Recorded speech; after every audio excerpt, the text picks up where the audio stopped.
In the beginning, all was darkness. That was how the first ones preferred it, for they were so hideous that even they could not bear to look upon themselves. Then came the Fire Beast, a giant monster of flaming molten iron who roared across the sky like an angry comet. His metal body burned so brightly, it illuminated the world and all its hateful creatures. He was Ormagöden, cremator of the sky, and the first ones loathed him because his light forced them to see themselves as they truly were. So they hid underground and dreamed of a day when they could murder the Fire Beast and rid the world of his light forever.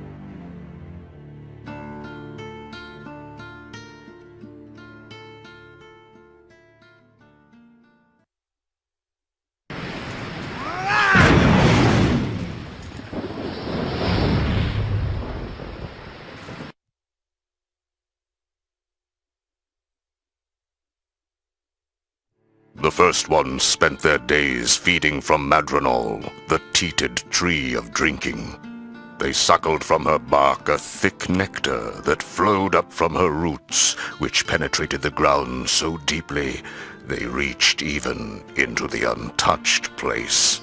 There, a beautiful being named Etulia sang to the roots of madronal, and the tree turned her song into nourishment for the ungrateful creatures above. One day, the greediest of them sneaked into her sanctuary and trapped Etulia in a cage, forcing her to sing only for him. That is how he gained unlimited power over all creatures and became their first and most terrible king.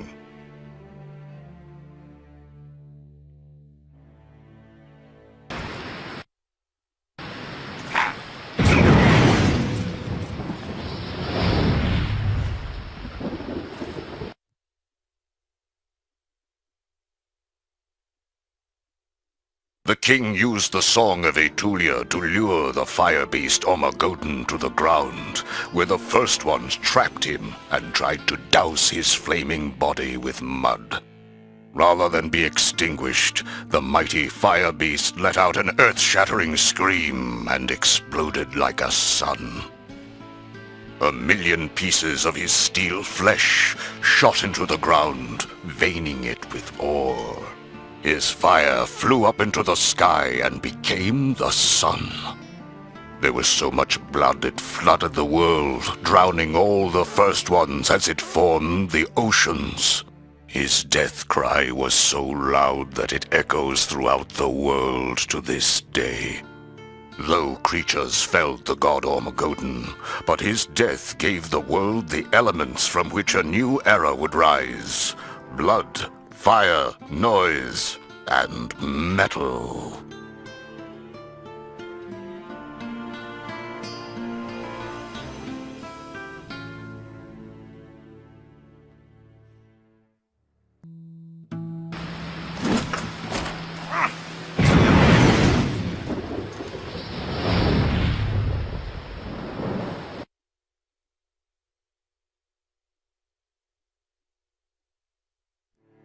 From the oceans of blood came new life, the worst of which was the tainted Coiled.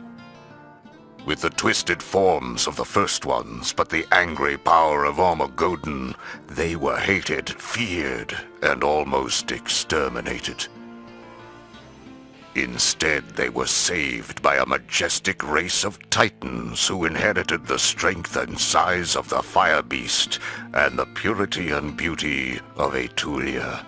They took pity on the small creatures and adopted them as pets.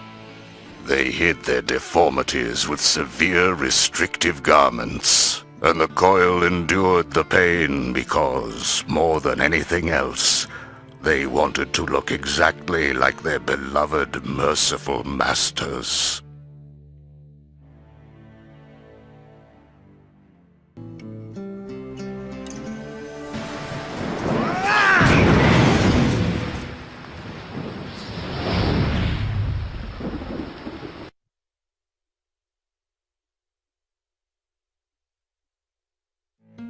The Titans mined Ormagöden's steel flesh from the ground and found it retained the beast's desire for speed. They forged swords that flew through the air so fast they could not be seen, and armor so light it made their warriors run faster. They made chariots so quick it was hard to find beasts fast enough to pull them, and so they abandoned the beasts and made giant vehicles that moved with their own power. These colossal hot rods were a rolling temple to Ormagöden, forged from his gleaming flesh.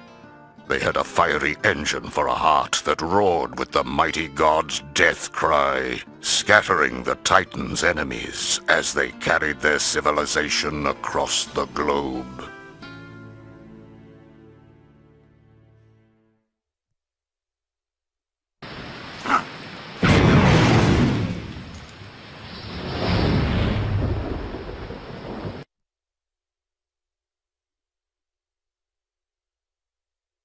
After she was used to lure Ormagöden to his death, Etulia was left to cry alone in the darkness for an eternity. She wept for so long, her tears turned into an ocean of pure sorrow, and she turned to dust. Whomever drinks from this ancient sea of black tears is granted some of Etulia's power, but also cursed with her all-consuming grief. Most tear drinkers go mad and destroy themselves and everything around them in a murderous rage. The Titans dropped a mountain on top of the sea to keep themselves safe from its allure. But it is said that through the cracks in the mountain you can still hear Etulia singing, inviting passers-by to come lose themselves in her sad waters.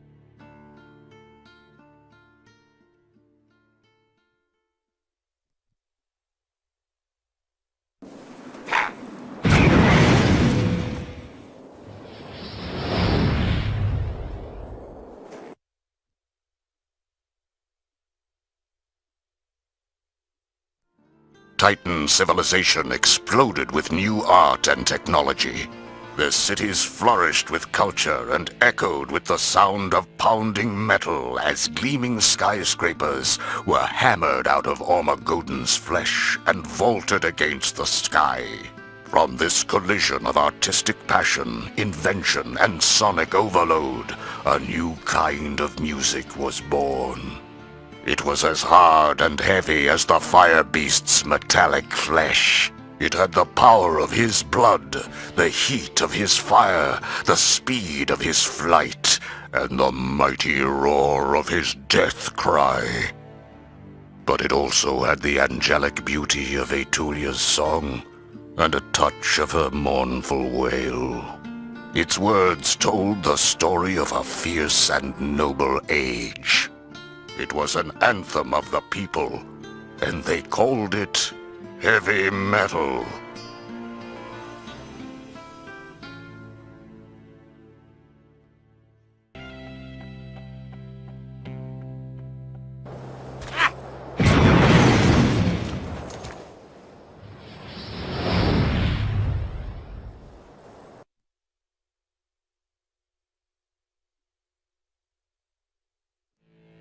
After growing and advancing for millennia, the Titans were giant, all-knowing entities of spiritual perfection who could no longer be confined by this mortal plane.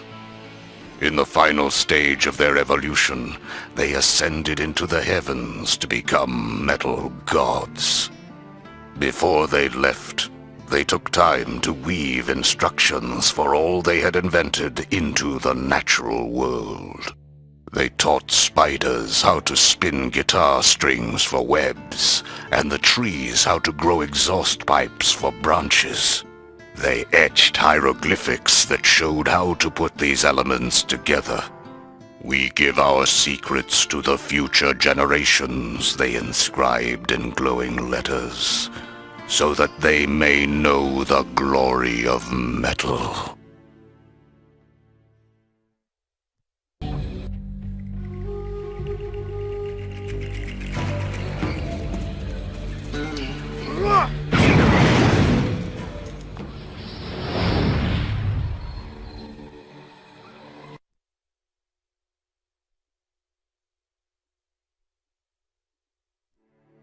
The tainted Coil never comprehended the Titan's instructions. They were too consumed with their feelings of abandonment and betrayal. How could their masters leave them alone? Where had they gone? They searched the entire world, but the only trace of the Titans they ever found was a single shred of a single nail from a single toe of their old masters. They worshipped the master's nail and tried to reanimate it with dark and bloody rituals. But all they could create was small replicas of the Titans, creatures no bigger than themselves, whose very size mocked the Coil's failure. And that is how the tainted Coil came to create and immediately despise the race of man.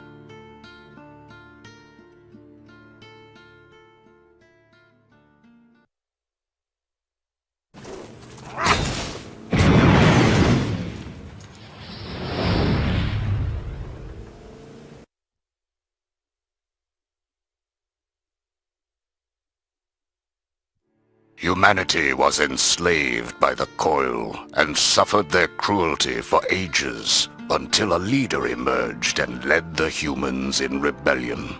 He made them into an army, taught them to make weapons, cars, and clothing from the natural world.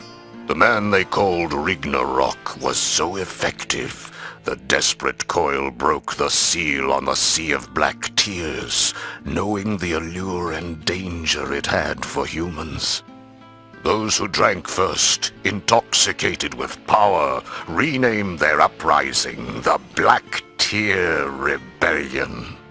But madness eventually turned human against human and tore the movement apart. Ragnarok never gave in to the sorrow, and he alone survived. His rebellion crushed, he set off on one final mission to assassinate the tainted Emperor. He was never seen again.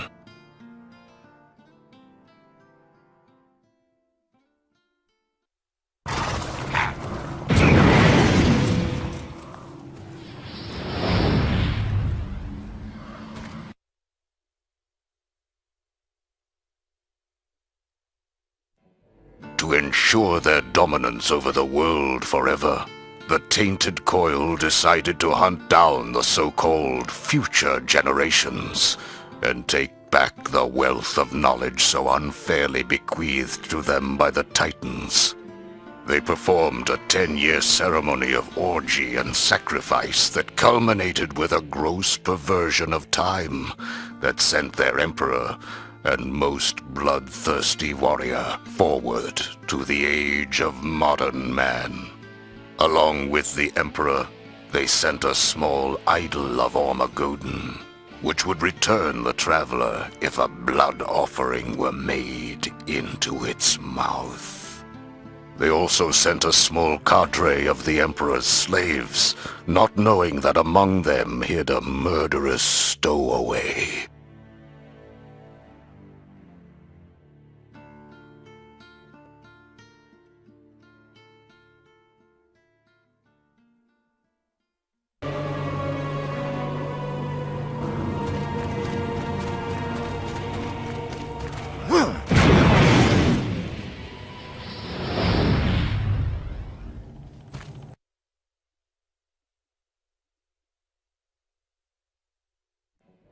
When Sukoria arrived in the modern age, she made a horrible discovery.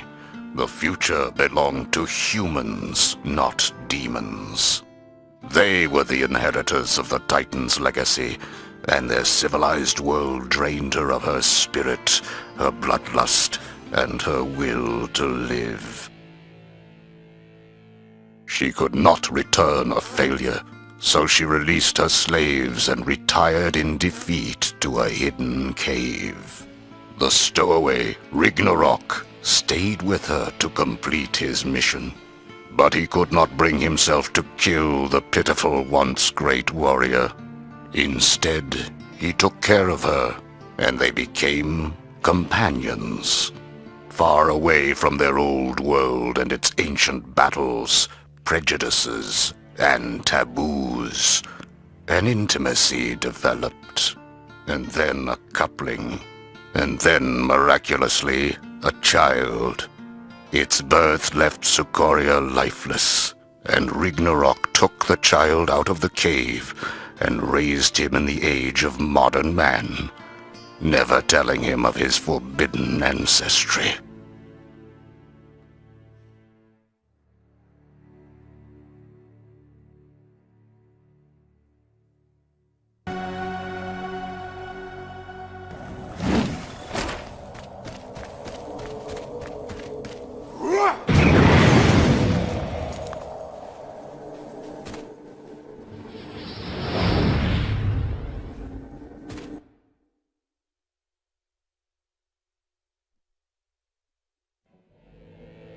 Ragnarok lived out the rest of his life in peace. And when he passed, his son Edward found the idol of Ormagöden in his attic, mistaking it for a belt buckle. He wore it to remember his father, but when an accident let his blood fall into the beast's mouth, the spirit of Ormagöden was summoned, and the fire beast took Edward back in time to the age of metal.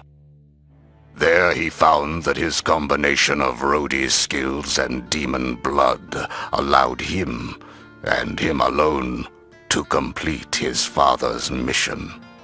To slay the demon emperor, push back the flood of black tears, and fight for the freedom of his people and the glory of their metal.